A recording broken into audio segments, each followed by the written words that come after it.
everyone, Jenny with On Fire Fit, and welcome to day 3 of week 6. And this week you are still going over the bigger picture of what we have gone through over the last 6 weeks, getting some ideas for how you can keep using this in the future.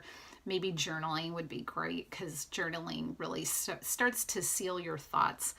But I am continuing on with my talk from yesterday about my morning ritual, and one of those things is the morning walk. And I will tell you, I do not go for a walk every single day.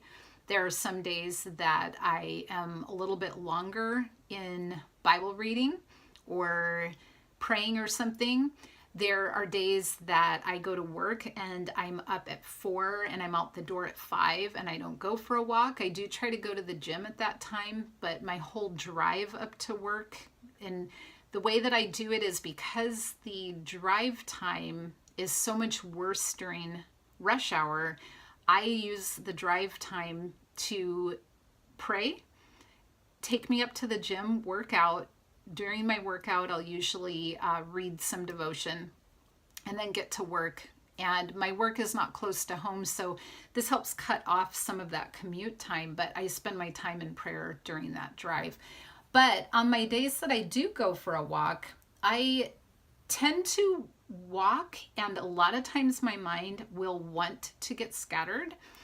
And I bring myself back continually, asking for the Holy Spirit to pull me back into His presence. And every time I get a little off track, I try to do that. However, I have noticed that a lot of times God is communicating ideas and thoughts for my future. And I don't want to live in the rigidity of thinking I have to have a structured prayer that I follow every day. I tend to be fairly structured anyway, if you hadn't already noticed. And so sometimes the so-called guilt for not praying for every single person on my prayer list every single day, that feeling of guilt will try to pull me away from what I really think God is trying to communicate with me. I don't know if that happens with you. I can tell when my mind is just wandering and it's not actually receiving information from God. It usually is me just contemplating things that are possibly negative from the days past, or thoughts that I might have about being defeated in the future or whatever. And I know that that's not from God. But when God is really speaking to me about things that are important for my purpose, I have been choosing to listen, and I pray for those people on my list another time. And if I don't do it that very day, those prayers are not like they've never existed. God takes any prayer we send up to Him, and it is a pleasing aroma to Him, even if it's a one-time prayer. But I do think that it's important that we don't get into a guilt mindset over our prayers. If there are some days that you don't carve out a certain amount of time to pray, or you don't follow a structure, that is okay. And actually, I think it's probably better for you, because we need to incorporate prayer and communication with God throughout our day in all different ways.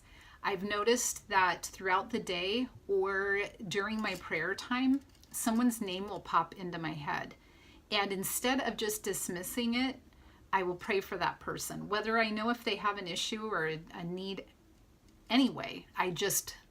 That to me is God's trigger to pray for that person.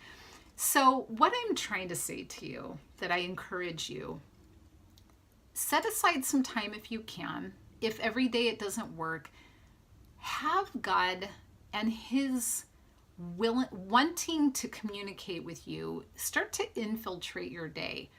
I like to carry around note cards with Bible verses which trigger me because I need visuals to remind me. Sometimes you can set something on your phone, an alarm that reminds you, take a minute. Take a minute from your day, take a break from what you're doing, and pray about it. I try, if I'm starting on a project, to really say, Lord, this is your project. This is what you asked for me to do. I am doing the work of God in anything that I do, and I need your power. And so working prayer into your day is critical. Not only because it keeps you in connection to God, but it keeps your focus and your attitude right.